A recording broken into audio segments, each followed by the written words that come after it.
Salut l'équipe, merci d'avance pour le visionnage, n'hésitez pas à liker et partager la vidéo. Vous pouvez également retrouver mes réseaux sociaux en description et n'hésitez pas à me soutenir sur Patreon. On lâche rien et on continue de remettre la mosquée au milieu du désert. Bon visionnage à vous. Bienvenue à toi. Bonjour. Salut. Bonjour, vous m'entendez? Oui. Alors, j'aimerais revenir sur la sourate Tauba.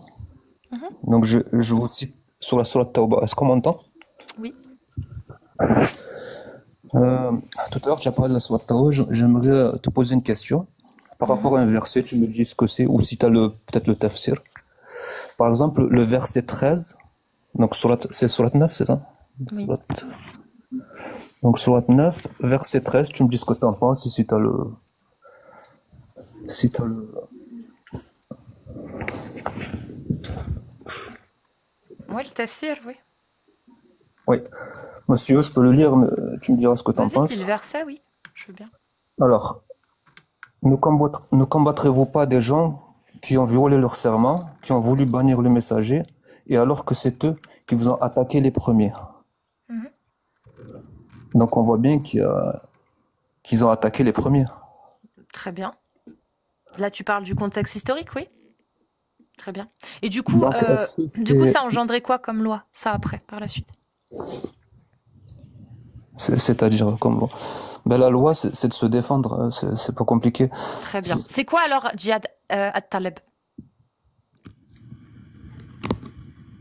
Talab, ben, Djihad Talab, ça peut signifier plusieurs choses.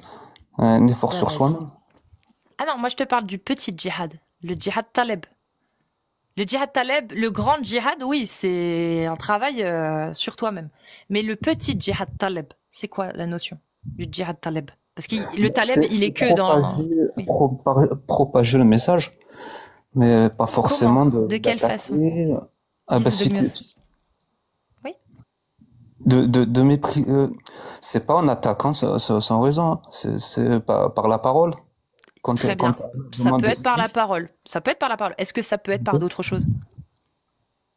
Non, c'est que par la parole. Ah, c'est que par la parole. Donc le djihad offensif au combat n'existe pas. Il n'y a pas le droit. Ah non, sans raison, non, c'est pas possible.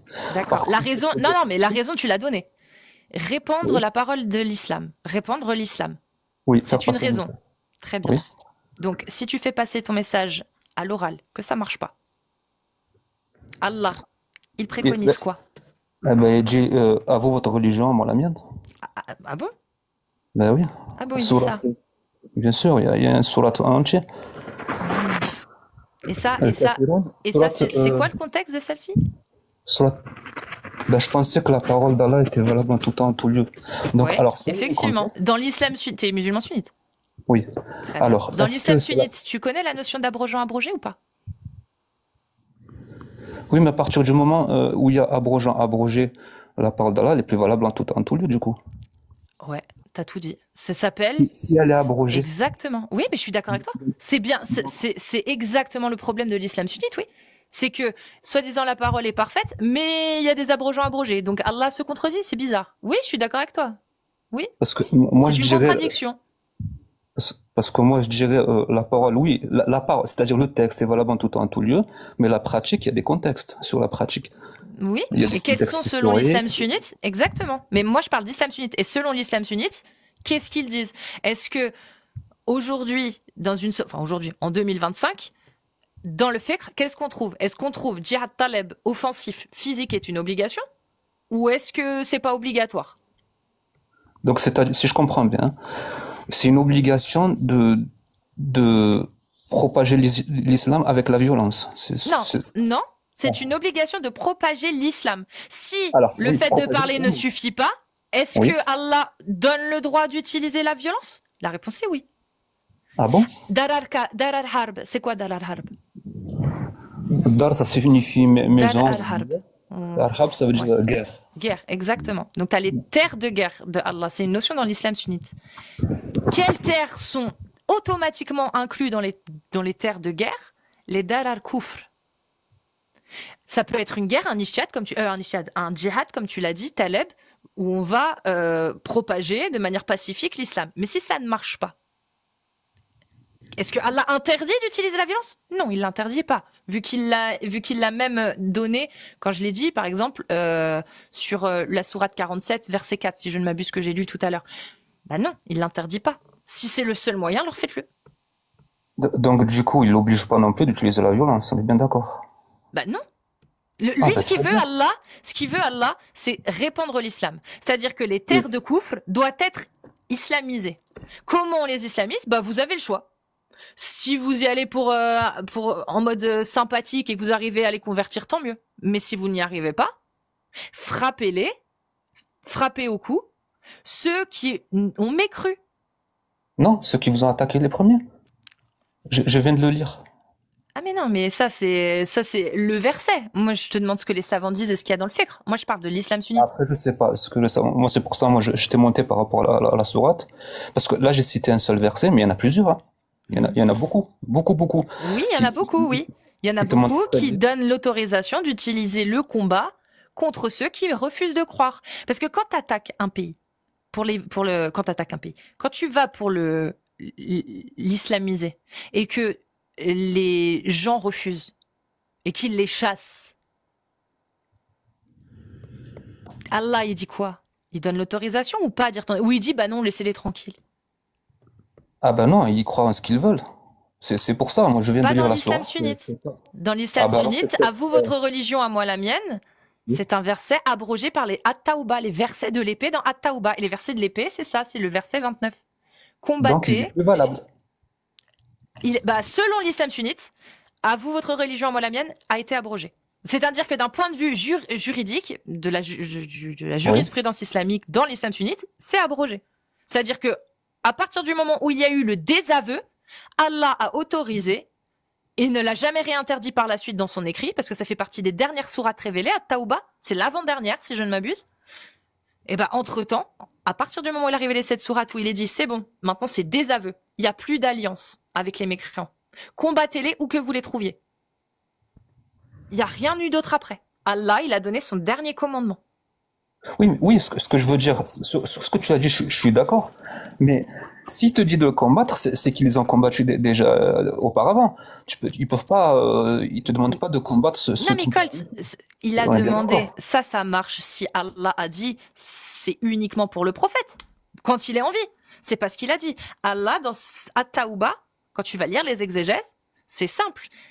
C'est une abrogation de la paix entre les mécréants et l'islam. L'islam, ça y est, à Taouba, elle est devenue combattante. C'est-à-dire que l'islam doit répandre par la force ou pas par la force. Si on peut le faire par la douceur, on le fait par la douceur. Mais si la douceur ne suffit pas, la force est préconisée. Tu dois répandre l'islam. C'est le djihad taleb, c'est une obligation dans l'islam sunnite.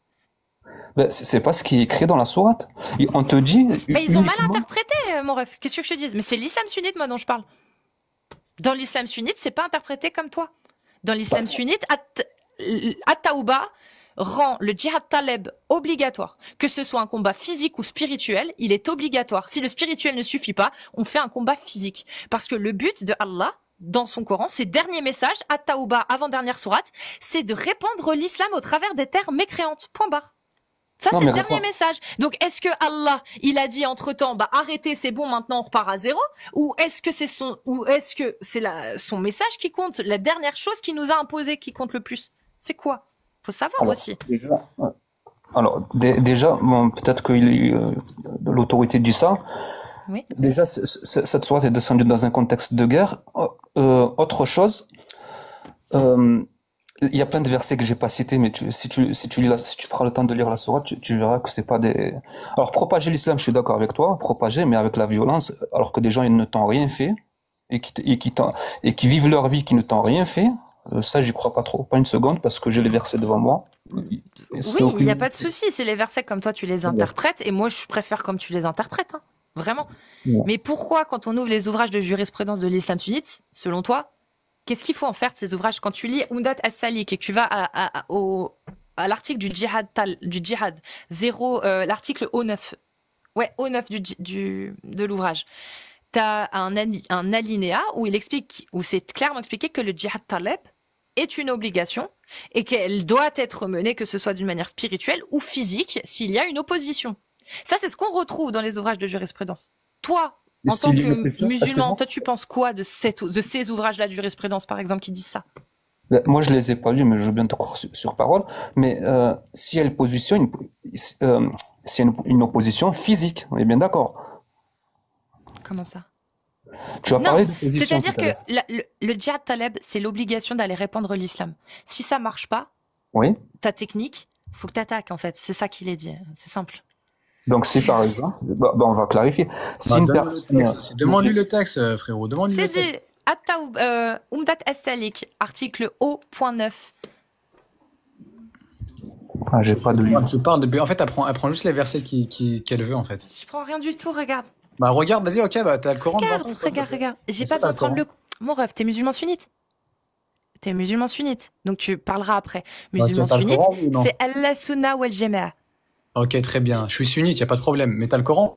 Je parle avec Colt. Toi, tu n'as pas à prendre la parole. Pour l'instant, je parle avec Colt. Versets qui je prends rien. Je prends Ibn Kathir, Tabari, Kortoubi et ça. Rien du tout. La jurisprudence. Donc, si t'es pas capable de te taire, je vais te faire descendre, Sarrazin. Est-ce que tu peux rester mute ou je te fais descendre?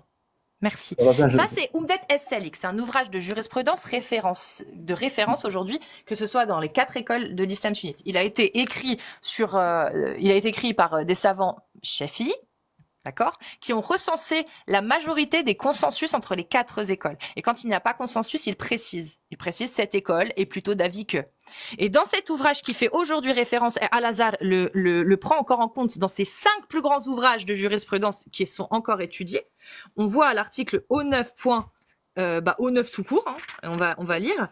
O9.1, là par exemple, tu as tout l'article que je viens de te résumer, où il parle donc que le djihad donc offensif, taleb, est une obligation, d'accord, est une obligation commune. Dedans, il fait bien la distinction entre le djihad, le petit djihad et le grand djihad. C'est marqué un peu plus bas. C'est marqué par là, le petit djihad et le grand djihad. Mais c'est en anglais, donc comme je suis pas très bonne, c'est juste que d'habitude, je le prends directement sur le PC. Mais là, tu vois, c'est un livre. C'est même pas le PC, là, c'est un livre.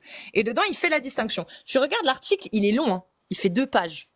Et dedans, tu as aussi, à l'article O9.2, O9.3, tous les trucs que tu peux faire lorsque vous attaquez lors du djihad, les obligations quand vous attaquez, c'est pas lorsque vous vous défendez, lorsque vous attaquez à des fins de propagation de l'islam, vous êtes obligé de faire appel, par exemple, à ceci ou cela. Vous n'avez pas le droit de faire ceci ou cela. Il te donne les conditions, il n'y a pas de souci. Mais dans ces articles-là, de cet ouvrage-là, en tout cas, et je crois Murtaza al-Khalil, je suis plus. Non, c'est pas Murtaza al-Khalil, c'est je vous redirai après. Al-Siyar, Kitab al-Siyar, je crois, dans celui-ci aussi, où il parle du djihad en disant que c'est une obligation, et on parle du djihad offensif, celui de l'attaque, pas de la défense, parce que le terme attaque, il est bien utilisé dedans. Maintenant, moi, je ne fais que répéter ce que disent les savants. Si vous n'êtes pas d'accord avec leur interprétation, mais tant mieux, parce que c'est horrible leur interprétation. Mais Colt, moi je suis d'accord avec toi. Quand tu dis... Juste monté, oui. Pardon. En fait, moi j'étais juste monté par rapport à la Surat Tawbah, c'était juste pour ça. C'était juste pour citer quelques versets. Oui, mais est-ce que tu prends derrière les exégèses ou pas? Ou est-ce que tu ne les prends pas? Parce que c'est les exégèses qui ont permis de rédiger ça. Le problème, les tafsirs, tu veux dire? Oui. Les tafsirs, il me faut le tafsir de tous les versets, du début de la sourate jusqu'à la fin, parce que sinon... Oui. Tu les trouves facilement. Ibn Kathir, Al-Tabari, Kortoubi, ils sont tous dispo sur Internet en plus. Voilà, donc si on prend le temps de bien lire la sourate, tu verras. Et lire le tafsir? Le tafsir dont on te parle. Si tu lis le tafsir, tu auras les textes de loi qu'il y a là-dedans. Oui, la sourate est tafsir, et on utilise un peu la raison quand même aussi, la raison et on réfléchit. La shihada ma'an nas, il n'y a que ça dans l'islam sunnite. Il te dit non, quand il y a un texte, il n'y a pas de réflexion, c'est bon. An-nas qabla al-aql, al-aql qabla an-nas. Bonjour Amir, moi c'était juste pour te dire que Allah nous demande beaucoup de réfléchir, de raisonner quand même. Non, oui. Il te dit quand Allah il s'est déjà prononcé sur quelque chose, tu dois le suivre. Oui, mais il demande de réfléchir. C'est ça, où se trouve la limite de la logique. Parce que moi, je veux bien te croire, Colcotte, quand tu dis, moi, quand je lis la sourate At-Tawbah, je comprends pas ce que les savants ont dit. Parce que les savants, ils disent pas comme toi. Mais moi, je m'en fous, les savants, je les respecte pas, je m'en fous, j'y crois pas. Je crois pas plus aux savants qu'au Coran, tu vas me dire. Mais quand un croyant me dit, bah, moi, je remets en question l'interprétation des ulémas, parce que quand je lis la sourate, bah, je vois pas ça, je veux bien l'apprendre. Je veux bien l'apprendre. Mais j'aimerais tester, je veux bien prendre, toi, ta définition et ta vision de ce qu'a voulu dire Allah. Mais du coup, est-ce qu'on peut faire un test? Voir si ça tient. Si ta technique, elle tient le coup. C'est-à-dire, le fait de dire, bah, les savants, ils ont mal compris. T'as le droit de le dire et je t'encourage. Maintenant, comment ça se passe sur une autre sourate qui serait peut-être plus explicite? Bah, des sourates, par exemple, je t'ai donné la mienne tout à l'heure. Ouais, mais je te parle vraiment d'autre chose. Oui, tu as dit qu'elle a été abrogée. Selon l'islam sunnite. Selon l'islam sunnite. Et toi, tu m'as dit un truc très intéressant. Tu m'as dit, mais dans ce cas-là, s'il y a abrogeant, ça veut dire que la parole, elle est pas parfaite. J'ai dit, bah, effectivement, c'est la contradiction de l'islam sunnite. Voilà. On est d'accord. Je veux juste un petit peu parler. Si, par exemple, elle n'était pas valable, on dit qu'elle a été abrogée, l'islam sunnite dit qu'elle a été abrogée, pourquoi on prie avec et pourquoi on la garde dans le Coran? Donc, soit on réfléchit. Oui, parce que Allah, il t'a donné une solution à ça. Allah, il te l'a dit. Allah, il t'a dit que je vais dire des versets qui vont venir corriger d'anciens ou les remplacer. Allah, il a trouvé la solution à sa contradiction dans le Coran. Ben, il faut qu'ils me disent que c'est fini, il n'y a plus de paix dans l'islam et que moi j'ai vu aucun verset où on dit ça. Surah Tawbah, elle prône la paix? Non, elle prône la guerre, la pragmatisation, l'attaque des non-croyants.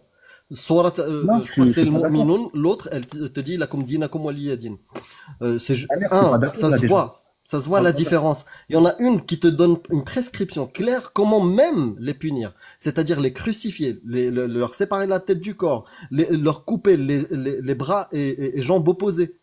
Les dispositifs pour attaquer les mécréants, ils sont très clairs. Qu'est-ce qu'on fait des versets où Allah il te dit ceux qui n'ont pas cru, on les tue? Qu'est-ce qu'on fait Amir, il y a une dizaine de versets, si tu veux je te les lis, tu me dis qu'est-ce qu'on en fait aussi dans la sourate Tawbah. Je m'en fous des versets qui sont positifs, qui sont paisibles, je parle des versets qui te commettre de qu'est-ce qu'on en fait? Est-ce qu'on y croit ou on dit que là Allah il avait bu de l'alcool et il disait n'importe quoi? Qu'est-ce qu'on fait? Qu'est-ce qu'on fait des versets de Tawbah qu'on appelle dans l'islam sunnite, celui que tu dis que tu prétends en faire partie?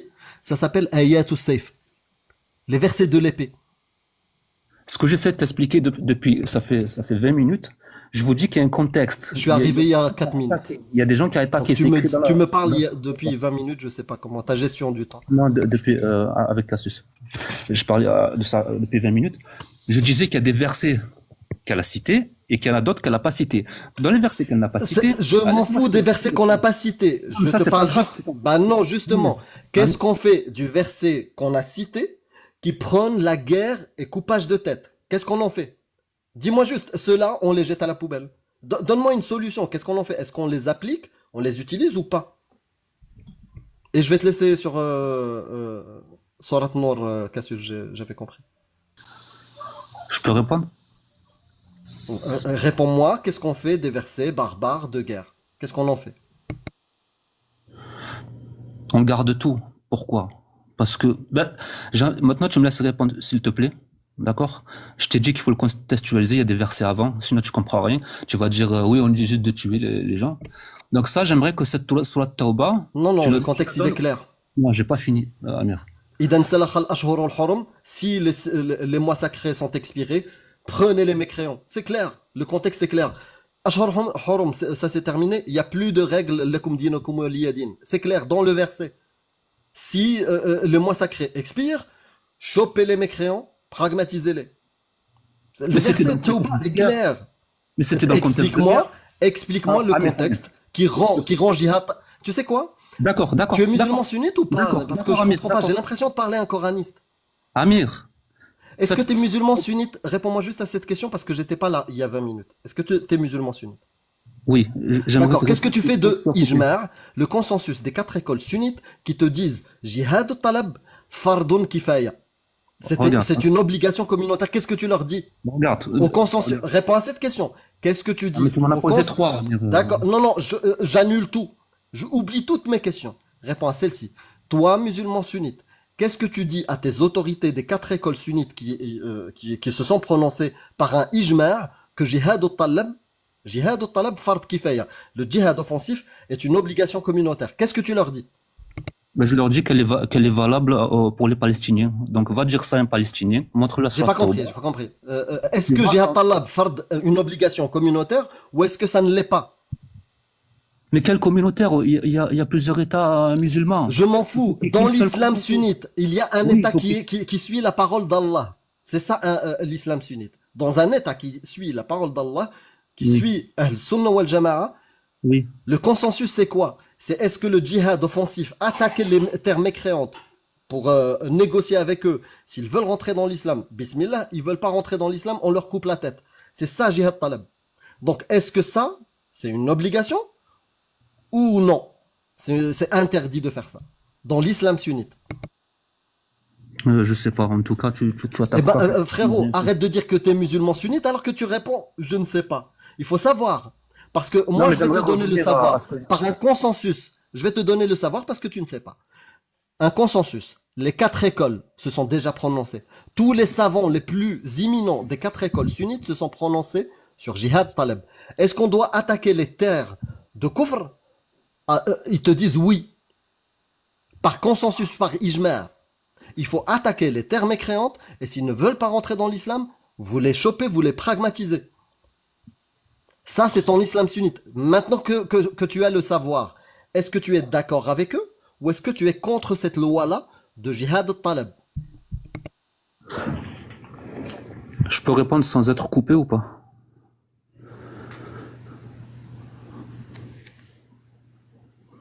Ok, je vais répondre. Je vais répéter. Ce qu'ils ont dit, c'est valable que par exemple comme des pays comme Palestine. Est-ce que tu es d'accord? Bah, si tu réponds à côté, je vais te répéter la question. Je répète la question. Parce que apparemment, tu sais, j'ai grandi au Maroc, mon français, c'est pas... Je répète ma question. Est-ce que tu es d'accord avec la loi qui rend obligatoire jihad talab, l'attaque offensive des mécréants, ou est-ce que tu es contre? Sachant que dans l'islam sunnite, ils sont pour attaquer. C'est une obligation. Toi, Colt, qui n'avait pas cette connaissance, aujourd'hui tu viens de le découvrir, est-ce que tu es d'accord avec ce concept ou est-ce que tu es contre? La réponse normalement c'est je suis contre, je suis d'accord, voilà pourquoi. Je suis contre attaquer une personne qui ne m'a rien fait. C'est clair? Non, est-ce que tu es contre la loi de jihad talab est une obligation ou est-ce que tu es pour jihad talab, il faut le faire, il faut attaquer? Mais c'est pas la même que la mienne. C'est pas ce que j'ai compris. Est-ce que tu dis à l'islam sunnite à la majorité, bi-ijma', ils sont d'accord avec le fait d'attaquer les mécréants et de leur zigouiller la tête? Est-ce que toi, tu es d'accord avec eux ou tu es contre les tenants, les autorités de l'islam sunnite qui te disent que c'est un fard? Je suis pas d'accord de zigouiller la tête à une personne qui t'a rien demandé. Donc t'es contre les autorités des 4 écoles sunnites. On est d'accord sur ce point-là. Ce que tu viens de me dire là. Sur ce point-là, sur jihad, voilà, tu es contre les autorités de l'islam sunnite. Sur ce point-là, je suis contre pragmatiser quelqu'un qui ne m'a rien fait sur une terre. Il pourra jamais. Vous voyez quand la soumission, quand elle est maximale, même quand tu vois les atrocités, t'es incapable de le formuler. T'as peur. T'as peur d'une magie. Un effet magique, peut-être il y a Nawawi qui va venir, je sais pas, lui faire, le frapper. Ou Nakir ou Munkar dans son châtiment de la tombe, ils vont lui dire, ah, t'as mal parlé des savants. Tu peux pas t'exprimer normalement. Est-ce que t'es d'accord avec ces savants ou t'es contre eux sur jihad talab? Sur ce point, s'ils disent qu'il faut faire jihad talab sur une personne qui nous a rien demandé et que c'est sur une terre de kofar, je suis contre. Est-ce que c'est clair ou pas? Alhamdoulilah. Enfin, on a eu une réponse. Merci. Bah, maintenant que tu ne suis plus la méthodologie sunnite, ni les avis sunnites, preuve à l'appui, est-ce que tu pourrais faire ton travail de réformiste musulman, aller débattre plutôt avec les musulmans sunnites ou les tenants de l'islam sunnite? Parce que moi, je suis comme toi, je suis contre jihad talab. J'aimerais revenir. D'accord, j'aimerais revenir. Moi, je suis pas quelqu'un d'émotionnel. J'aimerais qu'on parle simple et direct. T'as peur du châtiment de la tombe ou pas? Est-ce que tu as peur de l'enfer? J'ai peur de l'inconnu. Est-ce que t'es... Et tu dis que t'es pas quelqu'un d'émotionnel. Ok, très bien. Maintenant, tu peux continuer. J'ai peur de l'inconnu. Oui.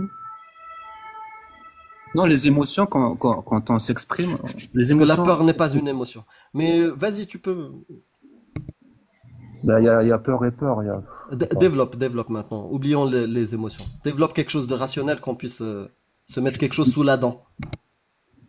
Je sais plus où j'en étais, du coup, ben, on a divagué. Désolé, Colt. C'est pas grave. Donc on parlait de... Peut-être si tu as envie, je sais pas si vous... du Coran, Cassius, vous avez parlé du Coran divin? À la base, j'étais monté pour la Sourate Tauba. Le Coran divin, c'est quoi le... Pourquoi Sourate Tauba, elle te plaît? Hein? Elle te plaît, Sourate Tauba? Parce qu'ils ont parlé de ça, et du coup j'ai voulu rebondir sur ça. Et toi, en tant que musulman, sérieusement, Colt, la Sourate Tauba, pour toi, c'est une sourate qui te plaît? Elle est bonne. C'est une sourate parmi 114 sourates. Oui. Très bien, parmi 114 sourates. Parmi ces 114 sourates, la sourate Tauba pour toi, c'est une bonne référence pour créer une société où il y a le vivre ensemble? La bonne référence, c'est la paix, c'est tout. Il n'y a rien d'autre. On est d'accord. La paix sans Allah, malheureusement. sans le Coran. Exactement. Parce que si on suit le Coran, on n'aura pas la paix. Merci. Le Coran ou pas, il n'y aura jamais la paix dans ce monde. Ça, c'est clair. Bon, en tout cas, ça ne sera pas grâce au Coran. Si on suit le Coran, c'est certain qu'on n'aura pas la paix. Ben, Amir, si tout le monde était athée, c'est certain qu'il n'y aura pas la paix aussi. Regarde. Non, mais en tout cas, regarde. Quelqu'un, un humain, peut faire des choses de mal et peut commettre des choses bien. Oui. Indépendamment de la religion ou tout. Il peut être athée, il peut être musulman. Indépendamment de son dogme, il peut commettre des choses bonnes, des choses bénéfiques et des choses mauvaises. Par contre, pour faire à quelqu'un de bien quelque chose de mauvais alors qu'il n'en a pas envie, tu utilises la religion, tu utilises Allah. À partir du moment où tu lui dis Allah, il t'a dit de frapper ta femme si elle est désobéissante, il en devient capable. Il pourrait en devenir capable. Et là, factuellement, on a des preuves que des gens ont commis des atrocités horribles au nom d'Allah et au nom de plein d'autres idéologies aussi. Mais au nom d'Allah, ils ont commis ce qu'on dénonce. Jihad talab, frapper des femmes, pragmatiser les apostats, pragmatiser les homosexuels. Voilà. Les droits s'envolent dès qu'il y a un État islamique qui est en place. Donc on a la preuve que cette idéologie-là, l'islam sunnite, et les autres aussi, abrahamiques, peuvent créer des atrocités et ne vont pas permettre à créer une société où il y a le vivre ensemble. Après, c'est soit tu es conscient de ça, Colt, et tu agis en tant qu'humaniste, en tant que quelqu'un qui utilise sa rationalité, et rejette ces choses-là clairement, soit tu es un complice. Alors complice, non, parce que chacun fait ses choix, chacun pour sa peau en quelque sorte. L'idéologie, en fait, tout est idéologie, hein. L'athéisme aussi c'est une idéologie, tout est idéologie, religion, athéisme, tout ce que tu veux. Endoctrinement aussi, c'est pareil, l'athéisme aussi c'est un endoctrinement, c'est kiff, c'est pareil. C'est du format. Je sais pas, moi je suis pas athée, moi je suis jungliste. Non, je parlais pas de toi. Moi je suis jungliste, on s'en fout. Tu sais même pas ce que c'est l'athéisme. Et tu sais même pas ce que c'est un dogme. Tu sais même pas ce que c'est une idéologie. Tu sais pas. Il y a combien d'rak'at quand t'es athée? Je comprends pas. Comment tu sépares l'héritage quand t'es athée? C'est quoi le texte? Je comprends pas. C'est juste une position par rapport à la prétention des croyants. Allah, Dieu existe, il te dit, donne-moi de bonnes raisons. Vous fournissez pas de bonnes raisons. Jusqu'à preuve du contraire, jusqu'à que les croyants comme toi et les autres ramènent de bonnes raisons, on dit que Dieu n'existe pas. Jusqu'à preuve du contraire. Le jour où vous aurez de bonnes raisons, vous allez ramener quelque chose sur la table, là on va vous suivre. C'est tout. C'est ça l'athéisme. Par contre, l'islam, c'est toute une doctrine. Il y a dedans la gestion de l'esclave, la gestion de ta femme, comment éduquer tes enfants. 7 ans, tu leur apprends la prière et le Coran, et à 10 ans, tu les frappes. Ça, c'est Mohammed qui le dit. Se marier avec une fille de 6 ans et la garder à 9 ans, tu peux le faire. Ça, c'est l'islam. C'est une doctrine avec plein de sujets. Plein. Parce que, qu'est-ce que tu veux? Tu veux attaquer l'athéisme? Fais des lives et attaque l'athéisme, ça serait absurde. Ça n'a aucun sens. Il n'y a aucune doctrine, il n'y a aucun livre commun. Absurde, c'est selon toi. Il y a déjà des lives sur l'athéisme. Regarde, ça c'est ton avis, je le respecte, il n'y a pas de problème. Donc l'athéisme, il y a des lois, il y a des textes, tu obéis à ces textes. Mais tu suis même pas Allah, tu t'en fous de lui. Allah, quand il dit le fornicateur et la fornicatrice, fouettez-les de 100 coups de fouet, Colt nous dit, oh, il dit de la merde, Allah. Allah, là, il dit de la merde. Allah est pour ou contre les coups de fouet? Allah lui-même, il te dit, le fornicateur et la fornicatrice, fouettez-les de 100 coups de fouet. Et il te dit juste avant, c'est un texte clair. Et il faut l'appliquer, il est obligatoire. Comment? Ma question est simple, Amir. Allah est pour ou contre les coups de fouet? D'après le croyant qui croit qu'Allah existe et suit l'islam sunnite et considère que le Coran est le verbatim de Allah, il te dit oui, Allah nous a imposé via Surat An-Nur, versets 2, 1 et 2, de fouetter les fornicateurs. Donc Allah est pour fouetter. Regarde, réfléchis un peu, regarde. S'il était pour fouetter les fornicateurs, il aurait incité les gens à forniquer. Comme ça, ils pourront se faire fouetter. Il faut réfléchir un peu. Merci beaucoup pour ton intelligence. Si tu veux prendre... Donc Allah, il est contre les coups de fouet, Allah. Ben, s'il était pour, il inciterait les gens à forniquer. C'est du bon sens quand même. Donc Allah, quand il dit fouetter les fornicateurs, il veut pas dire qu'il faut les fouetter. Et, je répète, hein. S'il était pour le fouet, c'est pas ma question. C'est pas ma question. Quand Allah, il dit, non, ma question, je veux que tu répondes à ma question. Quand Allah dit fouetter les fornicateurs, donc c'est une injonction, hein, fouetter les fornicateurs, il faut pas le faire. C'est pas ce qu'il a voulu dire. Il est contre le fait que les gens soient fouettés, oui. Alors pourquoi il dit qu'il faut fouetter les fornicateurs? Ben alors je vais répéter. Allah ne veut pas de fornicateurs, il veut pas de fornication. D'accord? Oui. Donc si il émet une peine, c'est qu'il sait que ça va faire du mal, d'accord? C'est qu'il veut pas de fornicateurs. Il préfère qu'il n'y ait plus de fornicateurs. Attends, j'ai pas fini. Il préfère qu'il n'y ait plus de fornicateurs plutôt que des fornicateurs qui se font fouetter. Il n'y a pas de souci. Donc dans un État qui applique la loi d'Allah, t'as pas répondu à ma question. Dans un État qui applique la loi d'Allah, les fornicateurs, quand c'est prouvé qu'ils ont forniqué, qu'est-ce qu'il faut leur faire? Eh ben, il écrit qu'il faut les fouetter. Donc, est-ce que Allah est contre les coups de fouet ou est-ce que Allah préconise des coups de fouet pour sanctionner des gens? Il est contre les coups de fouet, je te l'expliquais, parce que il est alors contre. Pourquoi est-ce qu'il préconise des coups de fouet s'il est contre les coups de fouet, sachant que ça va être appliqué, Donc parce il est contre quelque chose qui va être appliqué seulement parce qu'il l'a demandé. Oui, d'accord. Alors pourquoi a-t-il demandé d'exécuter des coups de fouet si lui-même ne veut pas qu'on le fasse? Pour dissuader de la fornication. Très bien. Il y a des fornicateurs dans un État qui applique la parole d'Allah. Selon la parole d'Allah, faut-il les fouetter? La réponse est oui. Donc, est-ce que Allah est contre les coups de fouet quand il demande à ce qu'on applique des coups de fouet sur ces gens? Il est pour. Donc, il est pour la fornication. Non, donc il est pour les coups de fouet. Non, tu peux pas être pour les coups de fouet et pour la fornication en même temps. Non, il est contre la fornication. Il est contre la fornication vu qu'il veut les punir. La peine, c'est quoi? Dans un État qui applique la parole d'Allah, Allah demande à ce que l'on fasse quoi sur les gens qui commettent la fornication? Il demande à ce qu'on les fouette. Donc, est-ce que Allah est contre cette peine? Non, puisque c'est lui qui la commande. Donc, il est pour. Il est pour les coups de fouet, oui.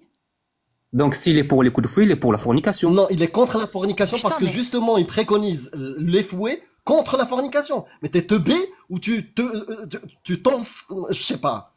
T'es teubé ou quoi? Quand il y a une loi qui interdit, par exemple en France. En France, c'est interdit ou c'est autorisé la pédocriminalité? C'est interdit. C'est interdit. C'est quoi la peine? C'est 20 ans de prison et 50 000 euros d'amende, 64 000 euros d'amende. D'accord. Donc on est pour la pédocriminalité? Ben non, vous êtes contre. On est pour ou contre? On est contre. La PO, vous êtes contre. On est contre la pédocriminalité. Et pour démontrer ça qu'on est contre, qu'est-ce qu'on fait? On punit. Donc vous êtes pour les punitions? Bien sûr, il faut la punition. Parce qu'on est contre cet acte-là. Vous êtes pour les peines? On est pour une peine juste, humaniste, contre les pédocriminels. Donc voilà, vous êtes pour une peine. Donc, si vous êtes vous êtes contre ça et pour ça, pourquoi ne pas faire en sorte de faire une peine dissuasive qui qu'il faudrait descendre ce taux de criminalité. Ça marche pas. Mais peu importe, elle y est. Aujourd'hui en France, tu sais que si tu fais un acte pédocriminel, tu risques 20 ans de prison et 50 000 € d'amende. Je sais plus exactement. Mais tu sais que tu risques ça. C'est dissuasif. Quand tu es dans un État qui applique la charia, tu sais que quand tu commets la fornication, la peine, ce sera des coups de fouet. Tu le sais, c'est dissuasif. Mais quand tu le fais, quand il y a quelqu'un qui commet un acte pédocriminel, eh ben, il est condamné. Il est jugé, il est condamné. Pareil dans un État islamique, celui qui commet la fornication, il est jugé et condamné selon la loi d'Allah. Or, comment tu peux affirmer que Allah est contre les coups de fouet vu que c'est lui-même qui donne cette sentence et qui le dit? Il a statué pour les fornicateurs. Oui, on veut les dissuader. Mais s'ils le font, vous les fouettez. Donc comment tu peux dire que Allah est contre les coups de fouet vu que c'est lui qui donne cette information, c'est lui qui donne cet ordre? Quand je dis est-ce qu'il est pour les coups de fouet, c'est est-ce qu'il veut ça? Mais peu importe, il le dit. Et c'est-à-dire que lui, ce qu'il veut, c'est qu'on applique sa loi. Sa loi est claire. C'est bon. Sa loi est claire. Ne prenez pas de pitié pour eux. Dans quoi? Dans l'exécution de la loi d'Allah. C'est sa loi. C'est lui qui l'a dit. Je ne veux pas de fornicateurs, donc s'il y en a, vous les fouettez. Il n'est pas contre les coups de fouet. Il est contre la fornication. Et pour montrer qu'il est contre, il est pour qu'on leur donne des coups de fouet. Donc il n'est pas contre les coups de fouet. Donc s'il était... Oh, regarde, je sais pas si tu comprends le raisonnement. Il met une peine, mais ça veut pas dire qu'il est favorable. Il veut pas qu'il y ait de la fornication et qu'on leur donne les coups de fouet. Justement, il donne une peine pour pas qu'il y ait de fornication. Tu comprends le truc? Pourquoi Allah, très bien, qu'est-ce qu'il arrive dans un État? Je répète, il veut pas, très bien. Quand il y a des gens dans une terre d'islam qui forniquent et qui reçoivent des coups de fouet, est-ce qu'ils respectent ce que Allah a demandé ou pas? Oui, mais c'était pas la question. Bah si, c'est exactement ça. Tu vois, t'as ta réponse. Si, c'est exactement ça. Allah, c'est que lui, Allah, je vais reformuler la question. Non mais Allah, il est omniscient, omnipotent. Sa parole est parfaite. On ne peut pas faire mieux. Sa parole est parfaite. Allah, qu'est-ce qu'il préconise? Lorsqu'il y a des fornicateurs, vous les fouettez de 100 coups de fouet. C'est la loi d'Allah. Il le dit lui-même. Et s'il y en a pas? S'il n'y a pas de quoi? De fornicateurs. Si tout le monde obéit à ces lois, est-ce qu'il n'y ait pas de fornicateurs? Oui, bah s'il n'y a pas de pédocriminel, il n'y a pas non plus de pédocriminels en prison en France. C'est totalement stupide ce que tu dis. Et on voit bien que ça marche pas. Des pédocriminels, il y en a. Mais du coup, c'est mieux quoi? De se faire fouetter ou de prendre 2 ans de prison? Le mieux quand on fornique, c'est d'être tranquille. Non, parce que réponds, là, si on prend ton exemple. Oui, je ne réponds pas au sophisme. Je ne réponds pas au sophisme du faux dilemme. Je ne réponds pas au sophisme. Écoute bien, le sophisme du faux dilemme, c'est un sophisme, ça n'a aucune valeur. Tu poses des questions depuis tout à l'heure. Maintenant, moi, je te pose une question. Tu préfères 100 coups de fouet, ou tu préfères ni l'un, ni l'autre, ni l'un, ni l'autre. C'est un faux dilemme. Tu es contre la justice. C'est un faux dilemme. Donc on punit personne alors. Non, c'est un faux dilemme. Il n'y a pas que ça comme punition. La peine de mort, mais pas comme ça. Si, mais pas comme ça. Donc maintenant, si c'est pour faire, regarde, voilà. Tu vois pourquoi je t'ai demandé de rester mute? Parce qu'en fait, tu passes pour un con. Parce que tu sais très bien en fait. Tu sais très bien. Ça s'appelle le sophisme du faux dilemme. Donc tu descends. Voilà. Le sophisme du faux dilemme. C'est pas un faux dilemme. Les fornicateurs, on leur fout la paix. Ils font de mal à personne. Sauf à votre petite morale religieuse bédouine du 7e siècle.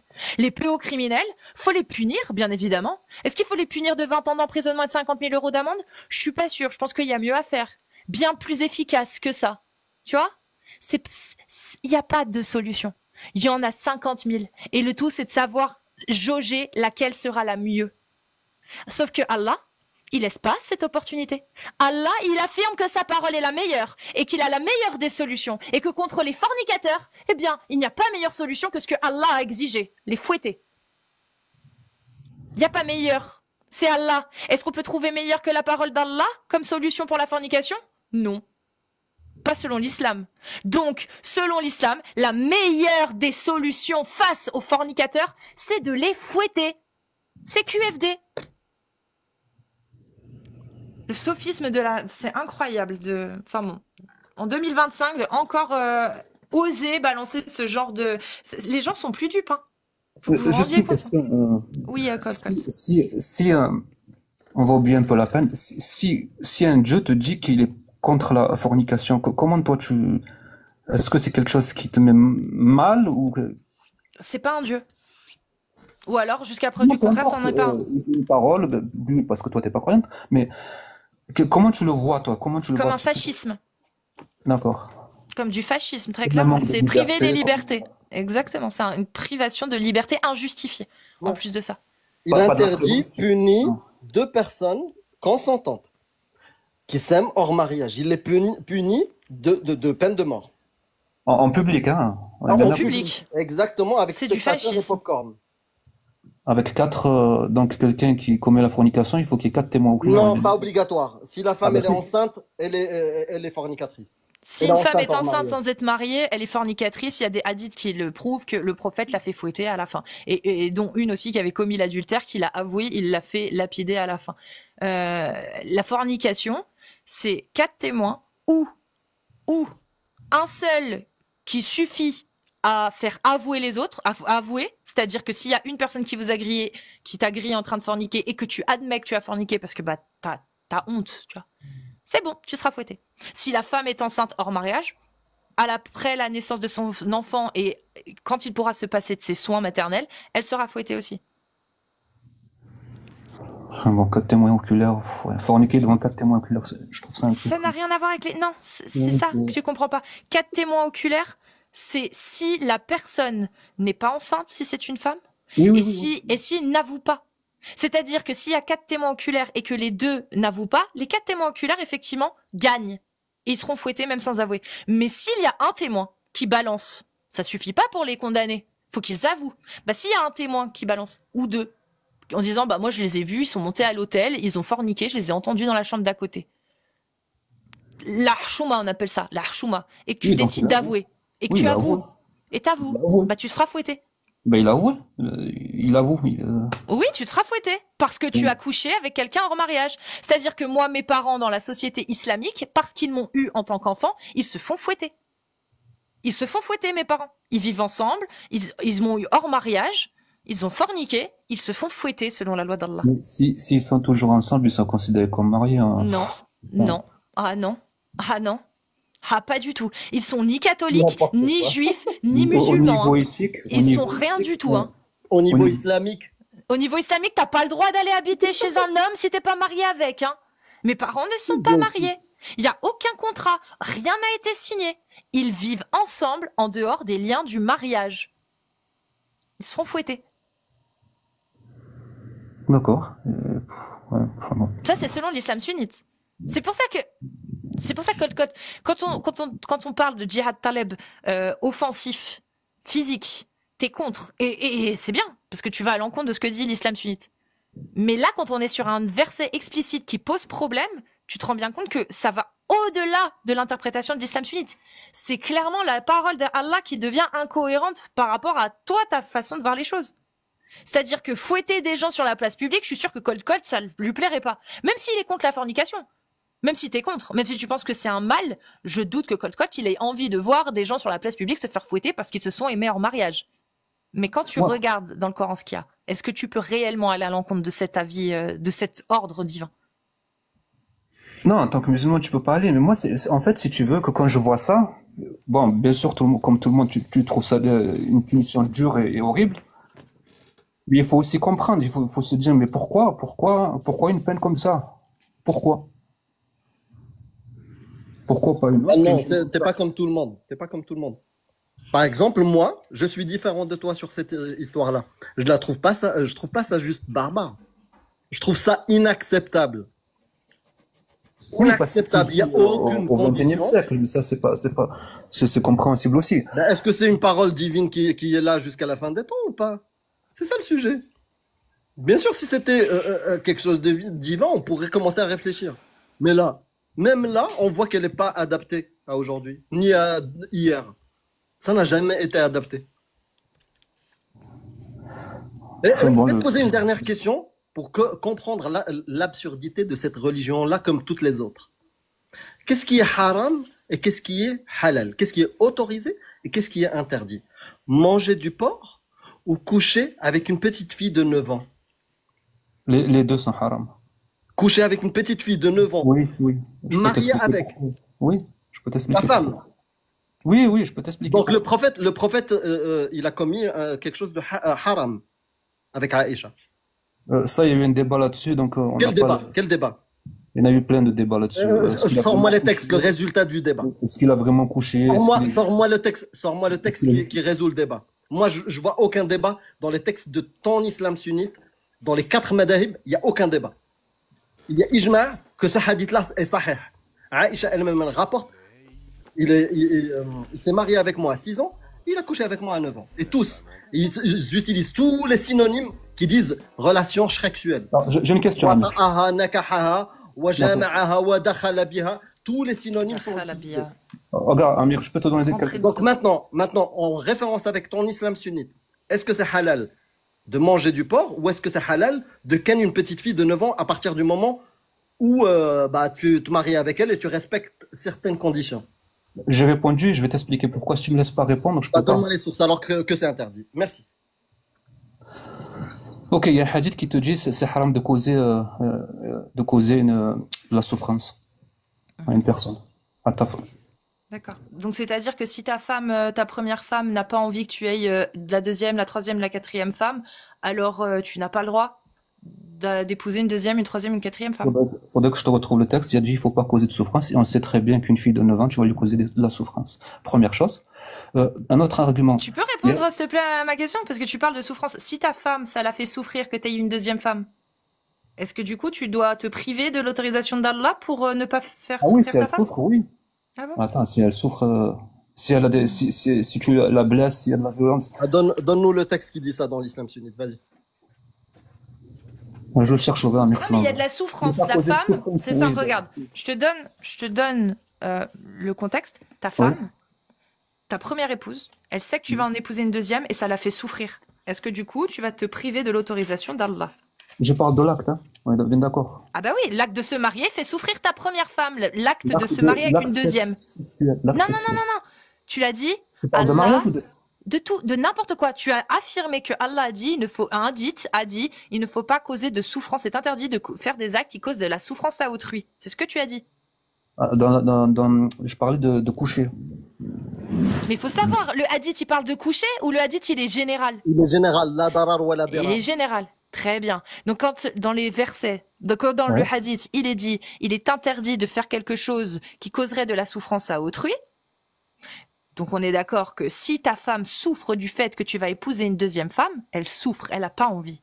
Tu dois te priver d'épouser une deuxième femme. Elle souffre tout court. Physiquement? Elle souffre.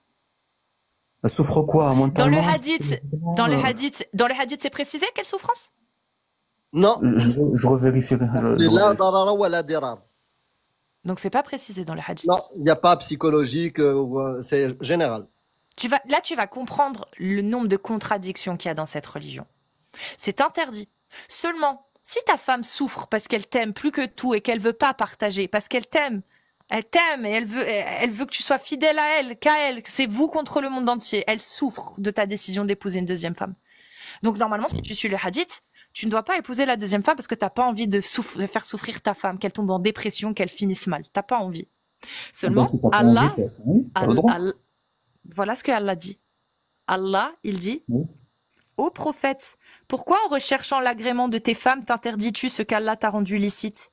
Et Allah est pardonneur, très miséricordieux. Allah vous a prescrit, là il parle à tout le monde, Allah vous a prescrit certes de vous libérer de vos serments. Allah est votre maître et c'est lui, l'omniscient et le sage. Et il raconte pourquoi il dit ça. Lorsque le prophète confia un secret à l'une de ses épouses et qu'elle l'eut divulgué, et qu'Allah l'en eut informé, celui-ci en fit connaître une partie et passa sur une autre partie. Puis, quand il l'en eut informé, elle dit « Qui t'en a donné nouvelle ?» Il dit « C'est l'omniscient, le parfaitement connaisseur qui m'en a avisé. Si vous vous repentez d'Allah, c'est que vos cœurs sont fléchis. Mais si vous vous soutenez l'une l'autre contre le prophète, alors ses alliés seront Allah, Gabriel et les vertueux d'entre les croyants et les anges sont par surcroît son soutien.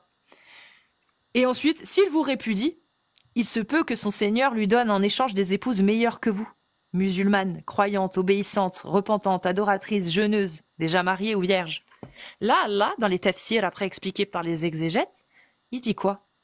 Il dit que toutes les choses que vous avez promis à vos épouses pour leur plaire et qui vous interdisent ce que Allah vous a autorisé, libérez-vous-en. Libérez-vous de vos serments faits à vos femmes. Et il a expliqué après, il l'a dit aux femmes du prophète qui ont fait ça.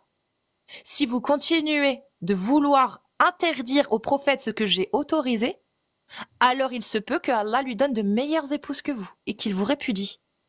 Voilà ce que Allah dit. Si ta femme te demande de renoncer à un droit que Allah t'a donné, tu as le droit de la répudier. Tu n'as pas, Allah t'interdit même de lui obéir. C'est parce que tu as le droit. Tu as le droit.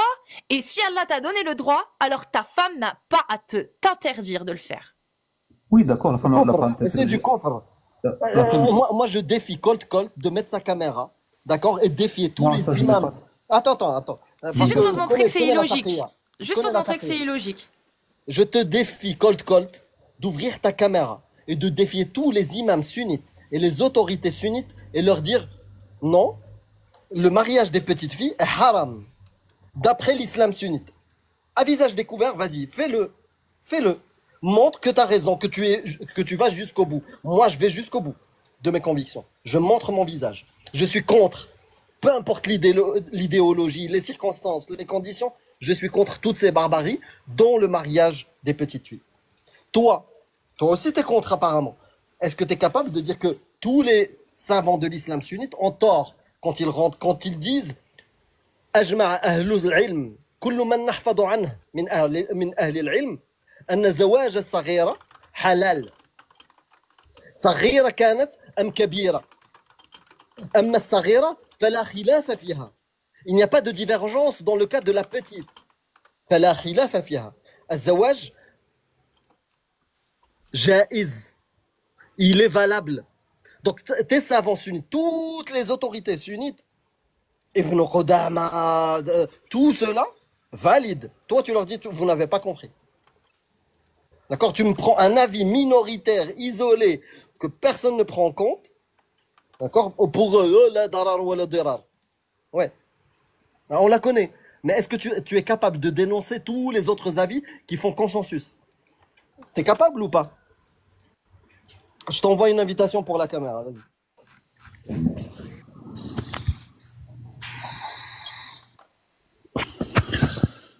Tu m'entends? Regarde, moi je suis là. Je suis contre toutes les autorités sunnites qui valident le mariage des petites filles. Est-ce que toi, tu es capable de faire la même chose? Moi, je suis contre le mariage des petites filles. Je suis contre le mariage des petites filles. D'accord. Bah, je le fais à ta place. C'est pour ça, les musulmans qui sont, vous êtes contre la barbarie, vous dénoncez pas la barbarie. Moi, je le fais. C'est le kafir qui le fait. Je suis contre toutes les autorités religieuses, islamiques, musulmanes qui autorisent le mariage des petites filles par ijma'. Je suis contre toutes celles-là et je les dénonce. Est-ce que tu es capable de faire la même chose?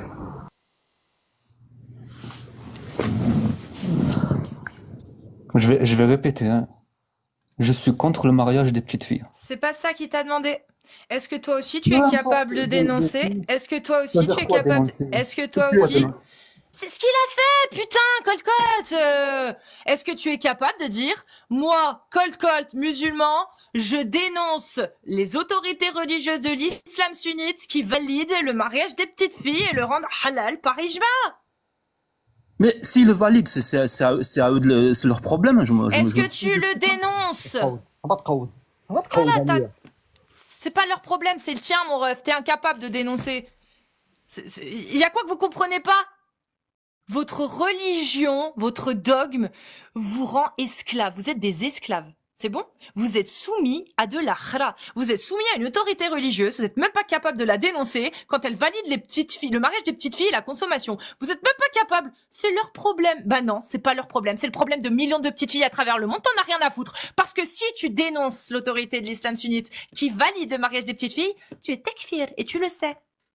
Et t'as pas envie de ça. Parce que toi, le confort des petites filles qui se font guerder, tu t'en bats les couilles. Toi, ce que tu veux, c'est aller au paradis et surtout pas que Allah puisse te dire « Oh là là, t'es allé à l'encontre de la vie des majoritaires des savants ?» Toi, tu t'en as rien à foutre des petites filles qui se font marier de force et consommer parce que Allah l'a autorisé selon le consensus établi par la majorité des oulémas des 4 écoles. Toi, tu t'en bats les couilles. Toi, ce que tu veux, c'est une fois, Inch'Allah, que tu seras devant Allah, qu'il puisse pas te reprocher d'avoir remis en cause la parole des savants. Lui, de la lâcheté, de la complicité de pédocriminalité. C'est de la complicité. C'est le. Moi, je fais une affirmation sans preuve, juste basée sur le ressenti et l'expérience de tous les lives qu'on a fait. Un mec comme ça, demain, il y a 2 urnes, un pour la démocratie, l'autre pour le FIS, et un pour le FIS ou pour FIS. les lois d'Allah, dans lesquelles ils intègrent le mariage des petites filles. L'urne à droite, il ira mettre son papier dedans. Et il sera l'un des premiers. Bien sûr. Bien sûr. Monte ta caméra et dis, je suis contre toutes ces autorités-là qui acceptent, qui admettent, qui intègrent la barbarie. Visage découvert.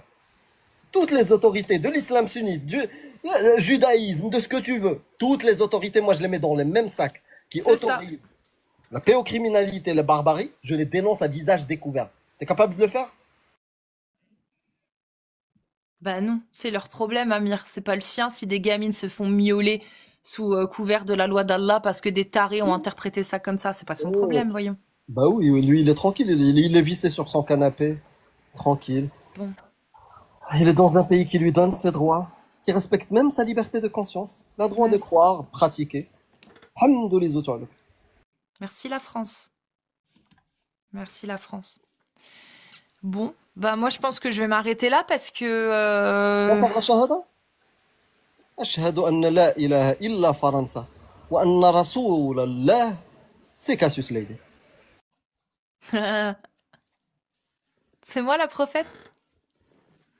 Ah, t'es meilleur que ce meilleur des hommes apparemment. Ah bah c'est sûr qu'avec nous comme prophète, on fera toujours mieux que Mohammed. Hein. Nous, on n'a pas d'esclaves, on miaule pas les esclaves, on leur fait pas d'enfants. On est contre l'esclavage. On ne dit pas qu'il faut pragmatiser les gens. Quoique, et franchement, Mohammed s'entendrait bien avec la gauche. Gauche avec un O, pas la gauche, la gauche. Qui veulent interdire, emprisonner les gens sous délit d'opinion. Parce que, oh là là, il faut interdire ce genre de dialogue. Ils s'entendraient peut-être bien parce que le Menbet Deladina Fartoulou, celui qui quitte l'islam, mettez-le à mort. Je sais qu'il y a beaucoup de gens de gauche, comme par exemple Pantoufle, qui sont d'accord pour exécuter des sévices corporels sur les gens. Hein, Pantoufle? Ouais, faut leur défoncer la gueule aux fachos et aux zinars. Bah, le prophète aussi dit ça, c'est marrant, hein. Mais pas sur les nazis, pas sur les zinas et sur et sur les fachos. Sur les mécréants, les apostats, et c'est la peine de mort. Les homosexuels, les adultères, vous vous entendriez bien. Je pense que Pantoufle a des similitudes avec Mohammed. Je pense qu'il s'entendrait sur quelques points. Oui, c'est gratuit. Non, c'est pas gratuit. C'est une balle perdue qui n'est pas gratuite. Ça me dépasse. C'est incroyable. Il faut défoncer les gens qui disent ouais, l'immigration ça nous fait chier. Bon, ils ont peut-être pas des bonnes raisons ou quoi, on s'en fout. Mais eux, faut leur défoncer la gueule. Par contre, ceux qui valident la pédocriminalité ou en tout cas qui refusent de la dénoncer quand elle vient des autorités religieuses, là ça va. Là ça va. Là ça va. Moi je ne suis pas pour la violence physique, pour les sanctions physiques, les châtiments corporels. Moi, je suis pour le dialogue et le débat, qu'on démonte les arguments. Et si quelqu'un pense différemment de moi, bah tant pis. Tant mieux, tant pis, peu importe. Pas selon Mohammed, le meilleur de tous les hommes. Faut les tuer, selon lui. Quand on pense pas que Allah est le Dieu créateur et que Mohammed est son prophète. Faut les pragmatiser. C'est ça l'islam sunnite. Et bien évidemment, impossibilité de condamner les autorités religieuses qui l'autorisent, que dis-je, l'imposent, qui l'imposent. Oui, moi j'ai trouvé un texte qui dit il faut pas faire de mal. Ouais, d'accord. Et tout le ramassis de textes qui disent tu peux y aller. Je suis plus là. Allô? La connexion, j'ai perdu la connexion. Je passe sous un pont. Et si jamais, pour revenir tout à l'heure, on avait parlé des captifs de guerre et des esclaves, etc. Non, pas les captifs de guerre, pardon, le djihad taleb. Dans Al-Mukhni. Alors, par contre, je suis en pleine recherche, c'est pour ça que je vous donne vite fait pour si vous voulez rechercher à ma place, enfin, en même temps que moi, parce que comme ça en arabe, c'est compliqué. C'est dans le volume 10. Dans le volume 10, il y a le chapitre du djihad où il recense donc les différents avis, dont le condensé. En gros, hein, ça dit ça. Mais comme j'ai pas la version arabe sous les yeux, je peux pas vous valider la page. C'est ça le problème. En gros, réalise que l'attaque. Donc, dans le chapitre Al-Mukhni sur le djihad, l'attaque contre les non-croyants sur leur terre est un devoir collectif. Fard kifaya. Fard kifaya. Donc, je répète. L'attaque contre les non-croyants sur leur terre est un devoir collectif avec l'accord des savants. Ok ?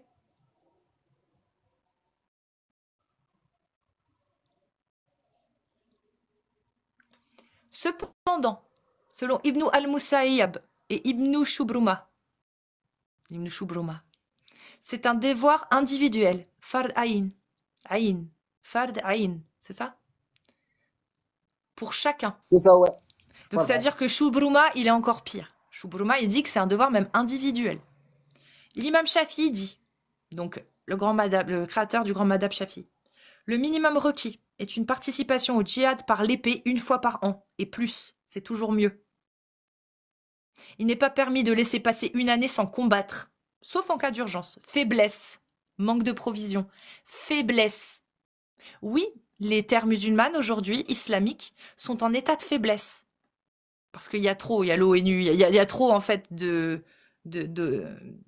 pression, en fait, économiquement, humanitairement, etc. Il y a trop de pression. Oui, ils sont en faiblesse aujourd'hui. Technologiquement, voilà. Donc ils ont l'autorisation de ne pas appliquer le djihad taleb. Je répète ce que Ibn Shubruma dit. C'est un devoir individuel. L'imam Shafi, voilà ce qu'il rajoute. Le minimum requis est une participation au djihad par l'épée une fois par an, et plus, c'est toujours mieux.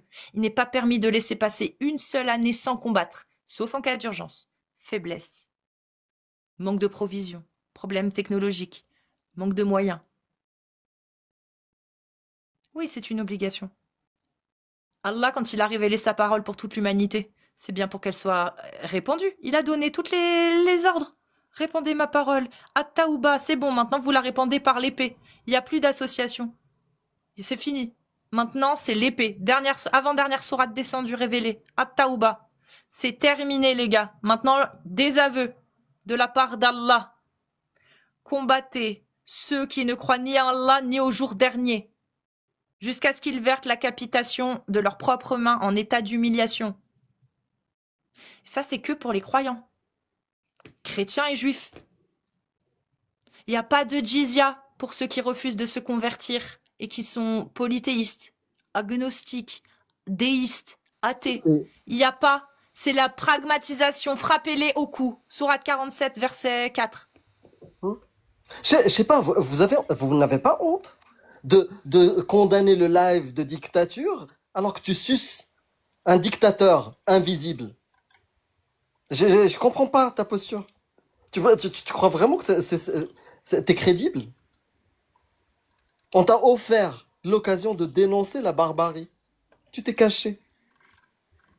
T'es un complice de régime totalitaire, suprémaciste, barbare, misogyne, criminel, et tu la ramènes sur la dictature?